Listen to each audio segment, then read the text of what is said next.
الحمد لله رب العالمين، والصلاة والسلام على خاتم الأنبياء والمرسلين سيدنا محمد وعلى آله وصحبه أجمعين. أعوذ بالله من الشيطان الرجيم. أم للإنسان ما تمنى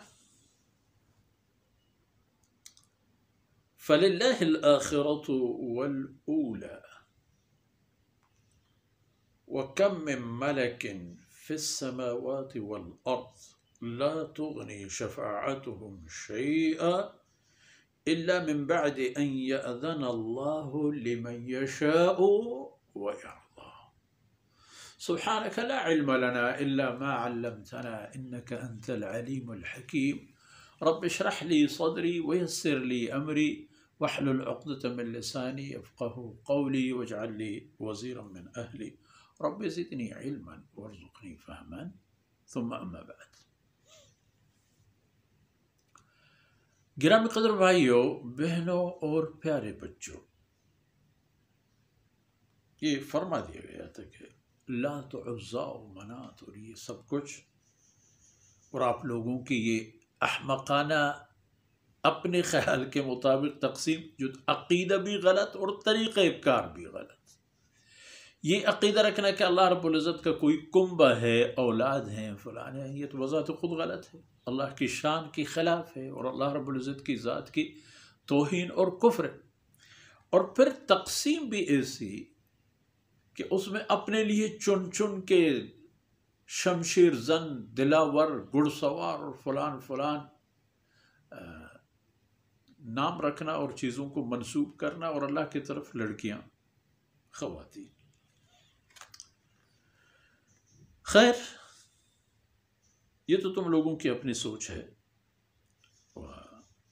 حقیقت یہ کہ وَلَقَدْ جَاءَهُم مِّن رَّبِّهِمُ الْهُدَىٰ، اللہ کی طرف سے تم لوگوں کے لیے ہدایت آئی ہے. ہدایت اللہ کا رسول ہے، جن کے ساتھ اللہ کی کتاب ہے، اللہ کی فرمودات ہیں. تو کیا چکر کیا ہے؟ ام للانسان ما تمنا، کیا بس ہر وہ کچھ جو انسان تمنا کرے وہ اسے مہیا ہو جائے گا؟ معنی اس کا یہ ہے کہ نہیں، ایسا نہیں ہوگا. یہ بات نہیں ہوگی کہ بس جو انسان کے دل میں تمنا آ گئی، کیونکہ ان کے جو کفار اور قریش وغیرہ تھے، ان کے پورے عقیدے کے مطلب تمنا ان پر تھی.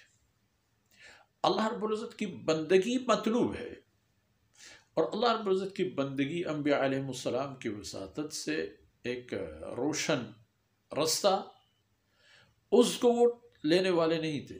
تمنا کرتے تھے کہ ہم یہ کریں، ہم وہ کریں، ہم اللہ کے قریب ہو جائیں، اور یہ بتوں کو ہم نے اللہ کی نزدیکی کے لیے بنایا ہے، یہ ہمارے سفارش کر دیتے ہیں، اور اسی طرح کی کچھ تمنا ہے.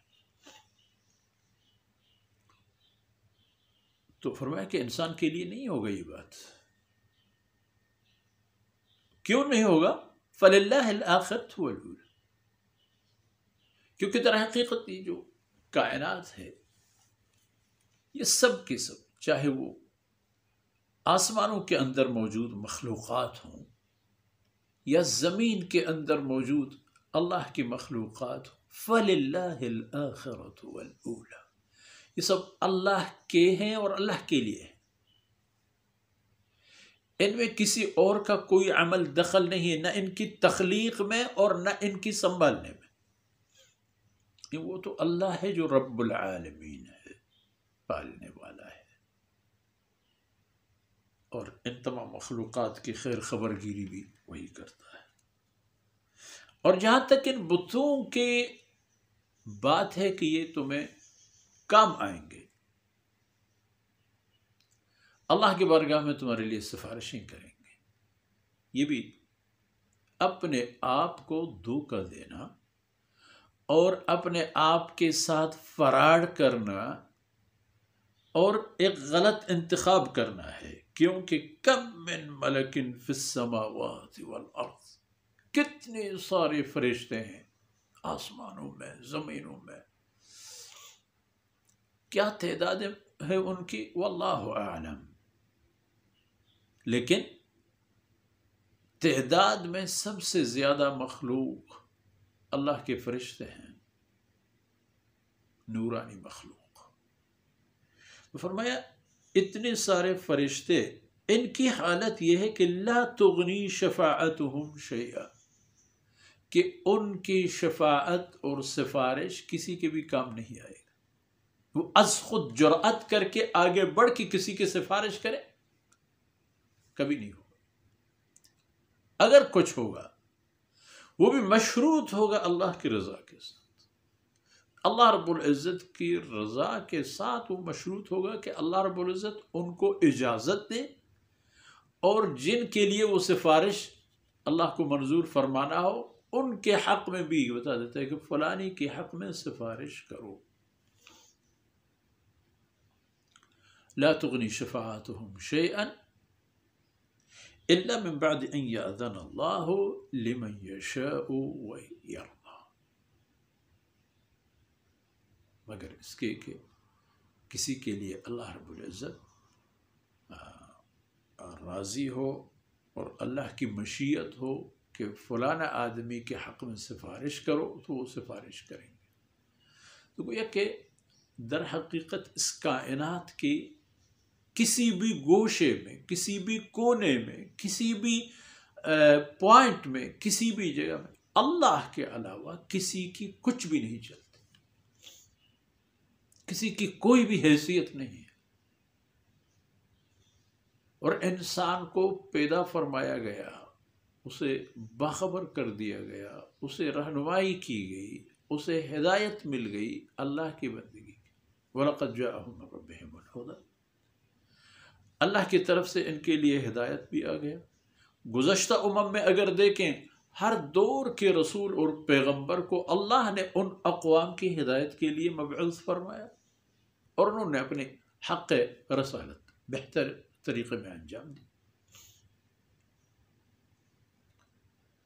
تو یہ سوچ کہ فلانا فلانا ہمارے کام آئیں گے، ہمارے بوجھ ہلکا کریں گے، ہماری سفارش کرنے والے ہوں گے، فرمایا لا تغنی شفاعتهم شیئا الا من بعد ان یأذن اللہ لمن یشاء ویرضی۔ یہ فرشتے، فرشتوں کا اس لیے ذکر فرمایا کہ اللہ رب العزت کے مقرب ترین مخلوق یہی ہے،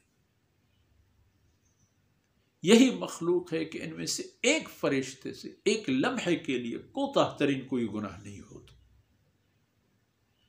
مگر پھر بھی یہ حالت ہے کہ ان کی سفارش، ان کو سفارش کرنے کی جرأت نہیں ہوتی، اور اگر وہ سفارش کرنا چاہیں تو جس کے حق میں اللہ چاہے اللہ رب العزت ان کو اجازت دے دیتے ہیں کہ فلانے کے حق میں آپ سفارش کریں۔ تو پھر آپ اپنے آپ کو یہ دھوکے میں رکھتے ہو کہ بت تمہارے لیے کوئی کام کریں گے، کسی کام اور مقصد کے لیے استعمال ہوں گے، خیر کے کام آئیں گے۔ نہیں، کبھی یہ غلطی نہیں کرنا، اور اللہ کے وحدانیت والے عقیدہ اور اعمال کی طرف آ جانا تاکہ قیامت کی سرخروئی نصیب ہو جائے۔ آج کی باتیں یہاں تک، اور بقیہ باتیں انشاءاللہ اگلے درسوں میں۔ اللہ رب العزت کوتاہیوں سے درگزر فرمائے، اور جو کچھ عرض کیا گیا میرے اور آپ کی دین و دنیا کی خیر و برکات کے سبب بن جائیں۔ وصلی اللہ علی نبینا محمد وعلی آلہ وصحبہ